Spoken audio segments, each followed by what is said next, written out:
Good morning students. आज हम लोग ओजोन गैस के बारे में पढ़ेंगे। उसको बनाने की विधि, उसके भौतिक गुण, उसके रासायनिक गुण, उसके उपयोग, उसका मात्रात्मक आकलन और उसकी संरचना को डिस्कस करेंगे। सल्फर के अपवर्तकों के बारे में भी पढ़ेंगे। तो हमारा ऑक्साइड के बाद का नेक्स्ट टॉपिक है ओजोन।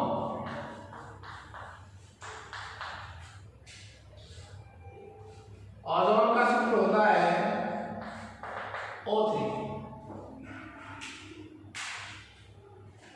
ओजोन एक गैस होती है। ऑक्सीजन का एक अपर रूप है ओजोन। ऑक्सीजन का सूत्र क्या होता है O2 और ओजोन का सूत्र क्या है O3। देखिए सबसे पहले मैं इसका विघटन करना चाहूंगा, फॉर्मेशन ऑफ ओजोन। तो फर्स्ट मेथड जो मेरे पास है कि आप ऑक्सीजन गैस को किसमें ओजोन में बदल सकते हैं। पराबैंगनी प्रकाश की उपस्थिति में, पराबैंगनी प्रकाश की उपस्थिति में आप ऑक्सीजन को ओजोन में बदल सकते हैं। बैलेंस करने के लिए मैं यहां इस तरह लगा सकता हूं। ये जो एक प्रकार की कैसी अभिक्रिया है del H positive. Del H positive का मतलब क्या हुआ, जब ऑक्सीजन से ओजोन बनती है तो ऊष्मा का अवशोषण होता है साहब, ऊष्मा शोषी अभिक्रिया है। जबकि ओजोन का ऑक्सीजन में टूटना एक ऊष्माक्षेपी अभिक्रिया है। तो एक विधि तो मैंने आपको बताई कि आप ऑक्सीजन गैस को पराबैंगनी प्रकाश की सहायता से ओजोन में चेंज कर सकते हैं, जो एक प्रकार की कैसी अभिक्रिया है, ऊष्मा शोषी अभिक्रिया है। सेकंड मेथड जो है मैं प्रयोगशाला के नाम से भी बोल सकता हूं, प्रयोगशाला विधि।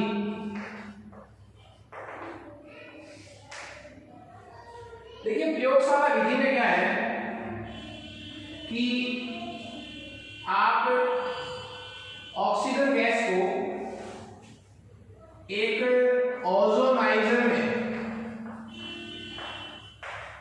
ऑक्सीजन गैस को एक ओजोनाइजर में भरकर विद्युत स्फुलिंग, ऑक्सीजन गैस को ओजोनाइजर में भरकर आप विद्युत स्फुलिंग करवाइए तो भी क्या बन जाती है ओजोन। बैलेंस का तरीका वही रहेगा।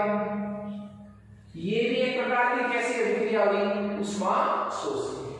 तो ये ओजोन के बनने की दो समीकरण थी जो मैंने आपको बताई है। इसके जस्ट बाद हमारा टॉपिक रहेगा ओजोन के भौतिक गुण। ओजोन के भौतिक गुण देखिए, ओजोन शुद्ध अवस्था में तो नीले रंग की होती है। ओजोन जब शुद्ध अवस्था में होती है तो नीले रंग की होती है, और जब वो गैस में जब वो ठोस होती है तब वो बैंगनी काले रंग की होती है। द्रव अवस्था में, सॉरी गैस की अवस्था में तो किस अवस्था में रहेगी बोलिए, हल्की पीली। जब वो गैस की अवस्था में रहेगी तो लाइट कलर किसका होगा, पीला और नीला। और जब ओजोन द्रव अवस्था में होगी तब वो कैसे कलर की होती है, गहरे नीले रंग की। जब वो ठोस अवस्था में होगी तो बैंगनी काले रंग की। ये तीन ऑप्शन हो गए साहब। अलग अलग भौतिक अवस्थाओं में ओजोन का रंग भी क्या होता है, अलग अलग। वायु से भारी होती है, वायु से क्या लिखेंगे, भारी। वायु से क्या होती है, भारी होती है। जल में विलेय होती है। देखिए ओजोन की कम मात्रा ही लाभदायक होती है।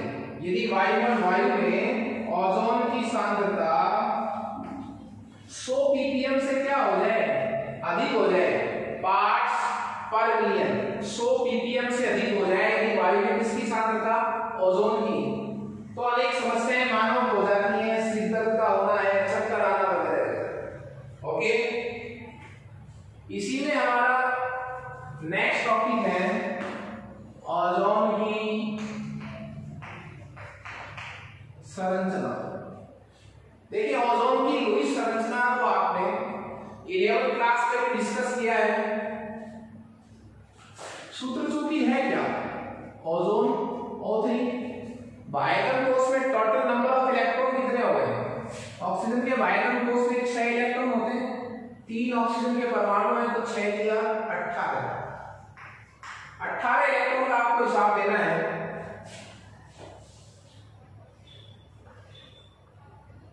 सिंगल बॉन्ड तो होगा ही। लुईस संरचना में रूल किस काम का आता है कि आप सबसे पहले अधिक विद्युत ऋणात्मक परमाणु की का अष्टक पूरा कीजिए। 3 ऑक्सीजन है तो 1 2 3 4 5 6, इधर 1 2 3 4 5 6 और 2 8, 6 और 2 8। ऑक्सीजन का कितना हो गया, 2 2 4 तो 5 और 6। इस ऑप्शन का अष्टक पूरा नहीं हुआ अभी तक। अब इसका टोटल नंबर इलेक्ट्रॉन निकालिए, 6 और 6 12, 2 14 और 4 18। डबल बॉन्ड बनाने की कोशिश कीजिए, ये लीजिए। अब इस ऑक्सीजन के 2 बॉन्ड बन गए, इस ऑक्सीजन ने 3 बॉन्ड बना रखे तो 3 बॉन्ड बनाते क्या आ जाएगा प्लस, इस ऑक्सीजन ने 1 ही बॉन्ड बना रखा है तो साइन किसका आ जाएगा माइनस का। नंबर कितने इलेक्ट्रॉन के, 18 ही साहब, 2 4 2 6 2 8 2 10 2 12 और 2 14 2 16 2 18। इस एक लुईस संरचना को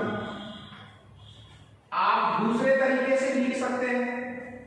देखिए लुईस संरचना को दूसरे तरीके से कैसे लिखेंगे अपन, इसको मैं अनुनादी संरचना भी कहूंगा।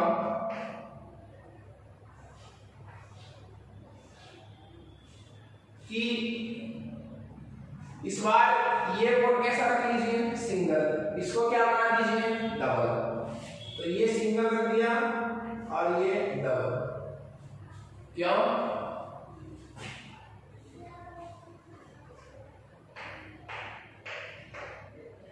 1 2 3 4 5 और 6 और ये क्या गया माइनस। ये 2 लुईस संरचनाएं बन गई किसकी, ओजोन की। अब लुईस संरचना बनने के बाद आप इन दोनों लुईस संरचनाओं का अनुनादी संकर भी लिख सकते हैं। अनुनादी संकर को अपन 3 रेखाओं द्वारा व्यक्त करेंगे। बंद कोण जो है 17 डिग्री का होता है, बंद लंबाई जो है वो समान होती है 128 पिकोमीटर। ये वाली भी 128 है, ये वाली भी 128 है। इसीलिए हम कह रहे हैं कि डबल बॉन्ड जो है उसका विस्थानीकरण होता है, क्योंकि यदि ये डबल फिक्स है, ये सिंगल बॉन्ड है, ये डबल बॉन्ड है, बॉन्ड लेंथ जो है डबल बॉन्ड की कम होती है, सिंगल बॉन्ड की अधिक होती है। परंतु जब ओजोन में बॉन्ड लेंथ मापी गई तो दोनों ही बॉन्ड लेंथ एक सी आ गई 128 पिकोमीटर। इसका मतलब ओजोन में क्या है, रेजोनेंस है, अनुनाद है। अनुनाद की वजह से ओजोन में दोनों बंद लंबाइयां जो है वो समान आ रही है। क्यों, क्योंकि डबल बॉन्ड जो है वो एक जगह फिक्स नहीं है, रोटेट होता है। तो मैं इसको इस तरह लिखूंगा, ये वो बॉन्ड है जो फिक्स है जिनमें चेंज नहीं हो रहा, ये वो चेंज होने वाले बॉन्ड है, इसलिए मैं इसको डॉटेड लाइन से लिखूंगा। ये संरचना भी मैं ओजोन की जो संकर संरचना है उसको बना सकता हूं। इसके जस्ट बाद इसमें बहुत अच्छा प्रश्न आता है। ओजोन में 2-3 रीजन वाले प्रश्न हैं जो परीक्षा की दृष्टि से भी महत्वपूर्ण है।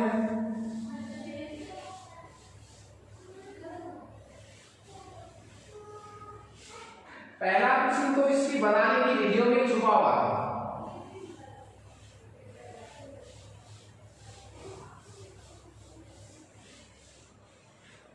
देखिए पहला प्रश्न क्या है,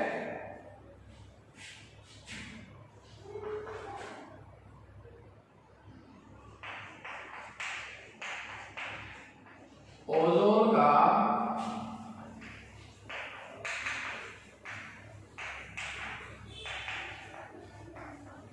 उष्मागतिक स्थायित्व, ओजोन का उष्मागतिक स्थायित्व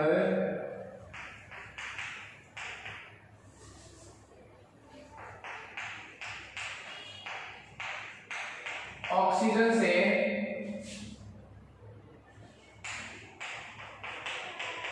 कम होता है। क्यों? यह आपका प्रश्न है साहब कि ओजोन का उष्मागतिक स्थायित्व ऑक्सीजन से कम होता है क्यों? मैं इस प्रश्न को आपको एक और तरीके से बता सकता हूं। ये तो ओजोन है और ये क्या है? ऑक्सीजन।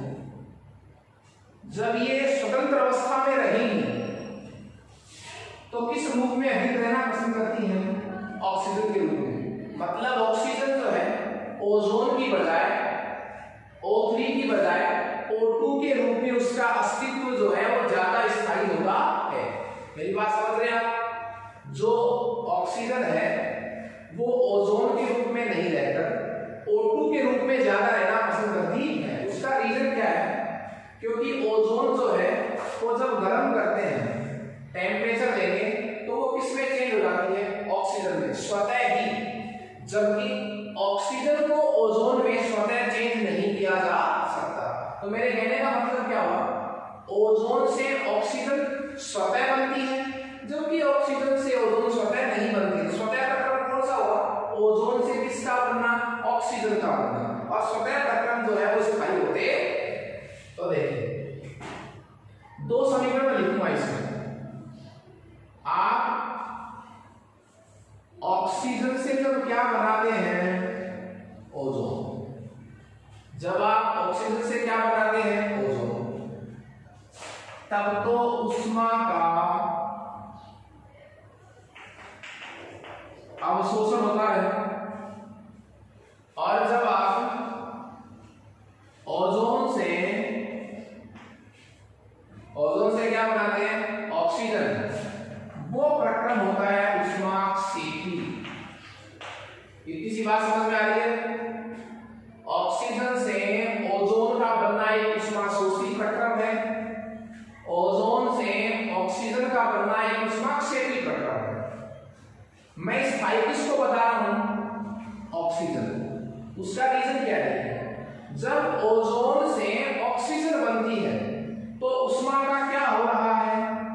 उत्सर्जन।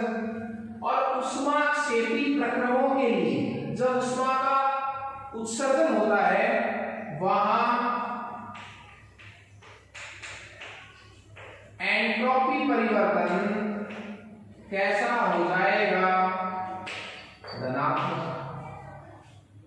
एंट्रोपी परिवर्तन क्या हो जाएगा? धनात्मक। और जब एंट्रोपी परिवर्तन, जिसको मैं किससे रिप्रेजेंट करूंगा? डेल एस से।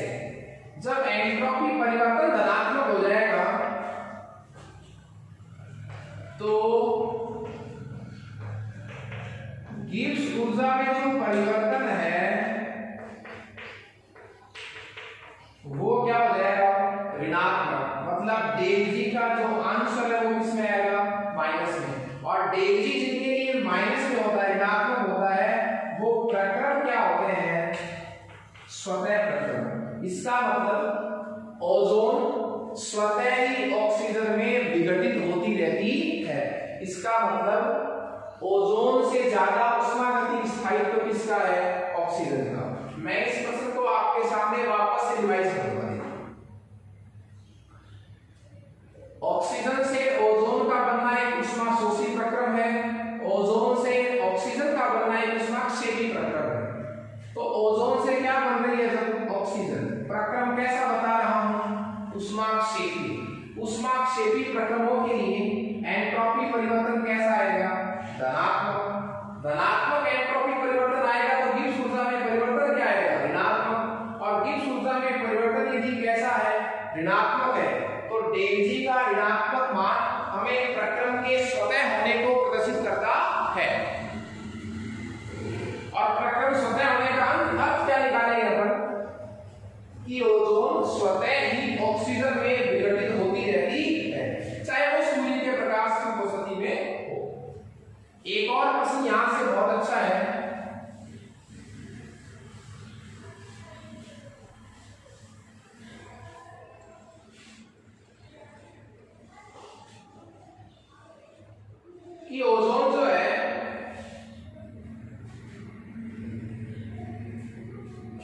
प्रश्न हमारा है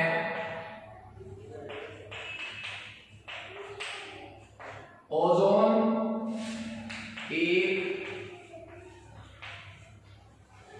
प्रबल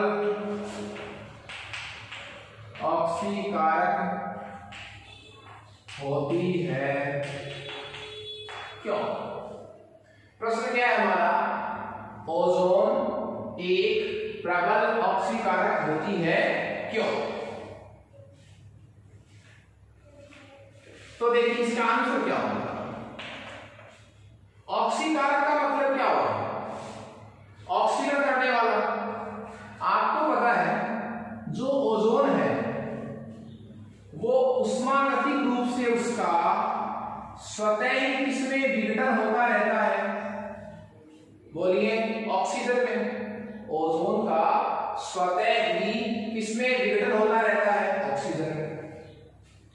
ओजोन जो है वो जब भी विघटित होती है तो ऑक्सीजन गैस प्लस क्या बनाती है? नवजात ऑक्सीजन। क्या बनाती है? नवजात ऑक्सीजन। इसको मैं क्या कहूंगा? नवजात ऑक्सीजन। और ये जो नवजात ऑक्सीजन है, यही नवजात ऑक्सीजन ओजोन के कैसे गुण के लिए जिम्मेदार होती है? ऑक्सीकारक गुण के लिए। किसके लिए जिम्मेदार होती है? ऑक्सीकारक गुण के लिए। तो मेरे कहने का मतलब ये है, ओजोन प्रकाश की उपस्थिति में जब विघटित होती है तो ऑक्सीजन गैस बनाती है और नवजात ऑक्सीजन उत्पन्न करती है। यही नवजात ऑक्सीजन जो है वो ओजोन के ऑक्सीकारक गुण के लिए जिम्मेदार होती है। कैसे? यह जब नवजात ऑक्सीजन है वो मुख्यतया विरंजन में प्रयुक्त होती है, रंग उड़ाने के लिए, रंग को फीका करने के लिए। और मैं ये भी कह सकता हूं कि क्या कारण है कि ये प्रबल ऑक्सीकारक है, क्योंकि ओजोन बहुत जल्दी ऑक्सीजन में बदलने की प्रवृत्ति रखती है। ऑक्सीजन के साथ एक क्या बनती है? नवजात ऑक्सीजन। यह नवजात ऑक्सीजन किसी दूसरे पदार्थ में जब जुड़ती है तो उसका क्या कर देती है? ऑक्सीकरण। इसका मतलब जब ऑक्सीकरण करेगी तो कहलाएगी क्या? ऑक्सीकारक। तो सीधी से एक लाइन का आंसर हो गया है कि ओजोन विघटित होकर ऑक्सीजन गैस तथा नवजात ऑक्सीजन बनाती है। यह नवजात ऑक्सीजन किसी दूसरे पदार्थ के साथ जुड़कर उसका क्या कर देती है? ऑक्सीकरण। इसलिए क्या कहलाएगा? ऑक्सीकारक। इसका एक बहुत अच्छा समीकरण भी है। मैं इस प्रश्न को एक और तरीके से पूछ सकता हूं कि ओजोन की ऑक्सीकारक प्रकृति को सिद्ध करने वाले एक समीकरण लीजिए। आप कैसे सिद्ध करेंगे कि जो ओजोन है वो ऑक्सीकारक प्रकृति की है?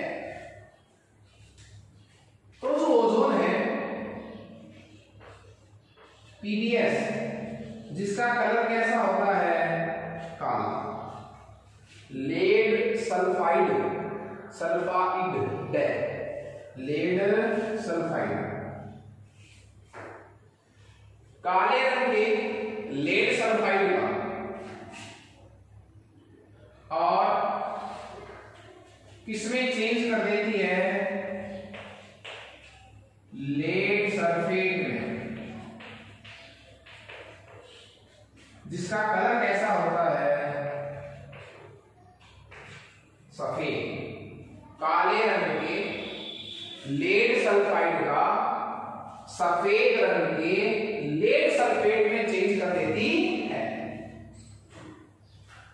ये काला होता है साहब लेड सल्फाइड। जब ये किससे क्रिया करवाएंगे? ओजोन से। तो जो पुराने ऑयल डायग्राम होते हैं, पुराने जो तेल चित्र होते हैं संग्रहालयों में आपने देखा होगा, बड़ी बड़ी मूर्तियां, शीशे से लगी हुई जो मूर्तियां आप देखते हैं, वो उनका रंग काला हो जाता है। क्यों? क्योंकि शीशा जो होता है लेड, उस पर पदार्थ SO2 गैस वगैरह आती है तो उस पर क्या जम जाता है? उनकी सतह पर पीबीएस जम जाता है। जैसे जयपुर का अल्बर्ट हॉल है, जहां भी म्यूजियम संग्रहालय है, वहां रखी हुई तस्वीरों के ऊपर काले रंग का क्या जम जाता है? Lead sulphide. इस लेड सल्फाइड पर क्या छिड़की जाती है बताओ? ओजोन। ओजोन गैस का छिड़काव किया जाता है। ओजोन क्या करती है? उस काले रंग के लेड सल्फाइड को सफेद रंग के किसमें चेंज कर देती है? लेड सल्फेट में। सफेद रंग के किसमें चेंज कर देती है? लेड सल्फेट में। तो मैटर तो वही पड़ा है, उसी फोटो पर ही पड़ा है, उसका कलर क्या हो रहा है? सफेद। तो फोटो चमकने लग जाती है। इसलिए पुराने तेल चित्रों को चमकाने के लिए ओजोन गैस का उपयोग किया जाता है। हमने 2 रीजन वाले प्रश्न पढ़े हैं। इसी क्रम में तीसरा एक प्रश्न है। तीनों ही प्रश्न अच्छे हैं और ये जो तीसरा प्रश्न मैं पढ़ा रहा हूं आपको, ये बोर्ड में भी आया हुआ है। तो हमारा तीसरा प्रश्न है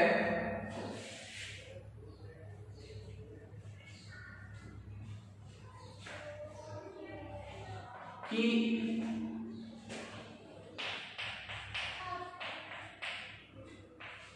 ओजोन का मात्रात्मक आकलन कैसे करते हैं?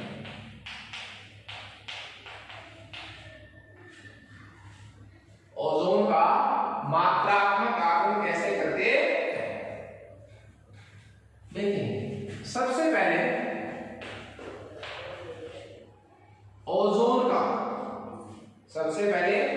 ओजोन का आप पोटेशियम आयोडाइड के साथ रिएक्शन करवाते हैं। आप ओजोन गैस की पोटेशियम आयोडाइड के साथ क्या करवाते हैं? अभिक्रिया। तो एक गैस मुक्त होती है। कौन सी गैस मुक्त होती है साहब? आयोडीन। आयोडीन गैस मुक्त होती है और जो मुक्त आयोडीन गैस है उसका हम अनुमापन करवाएंगे, टाइप टेस्ट करेंगे उसको। उसका क्या करवाएंगे? अनुमापन। किसके साथ? मानक सोडियम थायोसल्फेट। मानक सोडियम थायोसल्फेट रिएजेंट के साथ उसका क्या करवाएंगे? अनुमापन। किसका? आयोडीन गैस का। वो कहां से आई? जब आपने ओजोन गैस की क्रिया पोटेशियम आयोडाइड से करवाई तो आयोडीन गैस मुक्त होती है। उस मुक्त आयोडीन का मानक सोडियम थायोसल्फेट रिएजेंट के साथ हम अनुमापन करवाते हैं। अनुमापन का जो रिजल्ट आता है, अनुमापन का जो क्या आता है? रिजल्ट आता है, परिणाम जो आता है, वो हमें ओजोन की क्या बताता है? सांद्रता को व्यक्त करता है। प्राप्त परिणाम हमें ओजोन की क्या बताता है? सांद्रता बताता है। तो ये 3 प्रश्न थे जो ओजोन वाले टॉपिक में बहुत इंपॉर्टेंट है। इसके जस्ट बाद एक छोटा सा टॉपिक है ओजोन में कि ओजोन के उपयोग क्या है। कुछ उपयोगों को तो हमने अभी इसी चैप्टर में पढ़ा है कि ओजोन गैस जो है वो सूर्य की हानिकारक पराबैंगनी किरणों से हमारी सुरक्षा करती है। हाथी दांत, स्टार्च, रेशम का रंग उड़ाने में, मतलब विरंजनकारी के रूप में भी इसका उपयोग करते हैं। किसका? ओजोन का। देखिए, समताप मंडल के ऊपर ओजोन की जो परत है वो समय के साथ क्षीण होती जा रही है, हल्की होती जा रही है, विरल होती जा रही है। उसका रीजन क्या है? क्योंकि जो फ्रेऑन गैसें हैं, जिसको मैं CFC गैस कहता हूं, फ्रेऑन गैसें हैं, ये फ्रेऑन गैसें जो हैं वो ओजोन की परत को विरल बना रही है। इसलिए पराबैंगनी प्रकाश की अधिक मात्रा हमारी पृथ्वी पर आ रही है। जो सुपरसोनिक विमान होते हैं उनसे निकलने वाला धुआं भी जो है, जिसमें नाइट्रोजन के ऑक्साइड होते हैं, वो भी ऑक्सीजन को और ओजोन को ऑक्सीजन में कन्वर्ट कर रहे हैं, जिससे ओजोन की मात्रा जो है वो धीरे धीरे क्या हो रही है? कम। तो इस तरह ओजोन का एक बहुत ही महत्वपूर्ण फायदा क्या है कि ओजोन हानिकारक पराबैंगनी विकिरणों से हमारी सुरक्षा करती है और हाथी दांत, स्टार्च, धागे वगैरह का रंग उड़ाने में भी सहायता करती है। ये था ओजोन। इसके जस्ट बाद हमारा टॉपिक है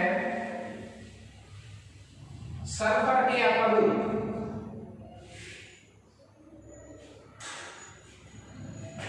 हमारा टॉपिक क्या है? सल्फर के अपर ग्रुप। मैंने 3 अपर ग्रुप पढ़े हैं। विषम लंबाक्ष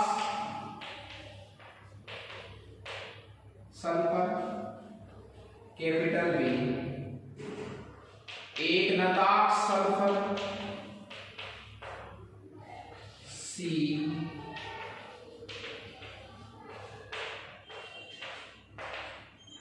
प्लास्टिक सल्फर। 3 प्रकार के सल्फर हो गए सब। आपको बनाना है विषम लंबाक्ष सल्फर। तो सल्फर की छड़ को कार्बन डाइसल्फाइड के घोल में आप डुबोइए, उसको गर्म कीजिए, वाष्प बनेगी, वाष्प को ठंडा करेंगे तो विषम लंबाक्ष प्रकार के सल्फर के आपको क्रिस्टल प्राप्त होंगे। जल में बिल्कुल नहीं घुलता है, जल में बिल्कुल नहीं घुलेगा, कार्बन डाइसल्फाइड में घुलेगा। विषम लंबाक्ष सल्फर की जो आकृति होती है वो वलित होती है, वलय होती है, रिंग टाइप में होती है। पीले रंग का होता है। कमरे के ताप पर, कैसे कलर का बताया मैंने आपको? पीले रंग।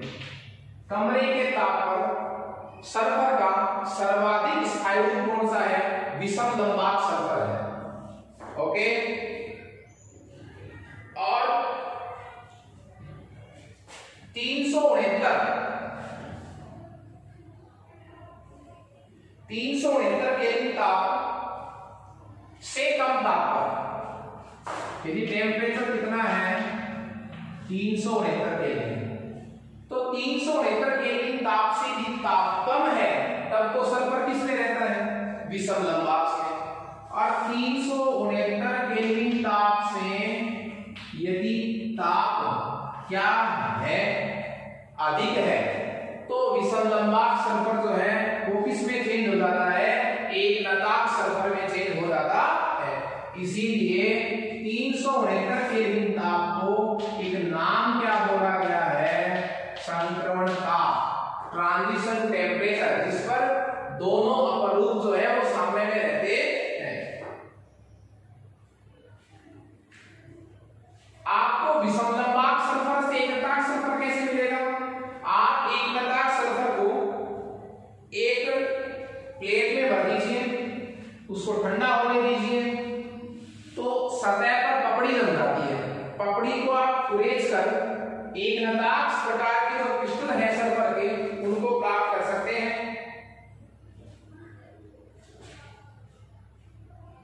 एक नताक्ष सल्फर में जो सल्फर है वो S8 रूप में उपस्थित होता है। S8 का मतलब 8 सल्फर परमाणु मिलकर एक अणु बनाते हैं। कुछ समानताएं हैं, जैसे जल में ये भी नहीं घुलता, ये भी नहीं घुलता, कार्बन डाइसल्फाइड में ये भी घुलता है और एक नताक्ष सल्फर भी घुलता है। एक नताक्ष जो सल्फर होता है वो विषम लंबाक्ष सल्फर की तरह कैसी संरचना वाला होता है? वलय संरचना वाला होता है। जो तीसरा ऑप्शन है हमारे पास, प्लास्टिक सल्फर। आप पिघले हुए सल्फर को ठंडे जल में मिला दीजिए और पिघले हुए सल्फर को आप जैसे ही ठंडे जल में मिलाएंगे तो मुलायम सा सल्फर प्राप्त होगा, मुलायम प्रकृति का। वो कैसा होगा? Plastic sulphur.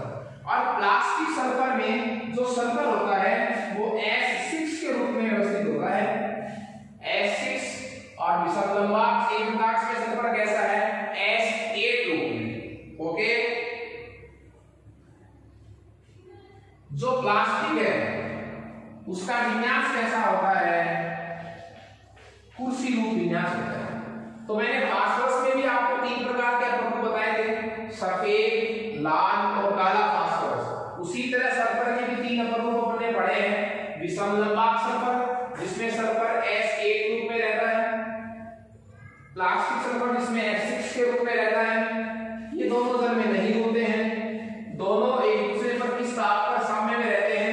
369 केल्विन ताप पर एक दूसरे के क्या रहते हैं? साम्य में रहते हैं। तो ये सल्फर के अपरूप थे। कल हम सल्फर के ऑक्साइडों के बारे में डिस्कस करेंगे। ओके।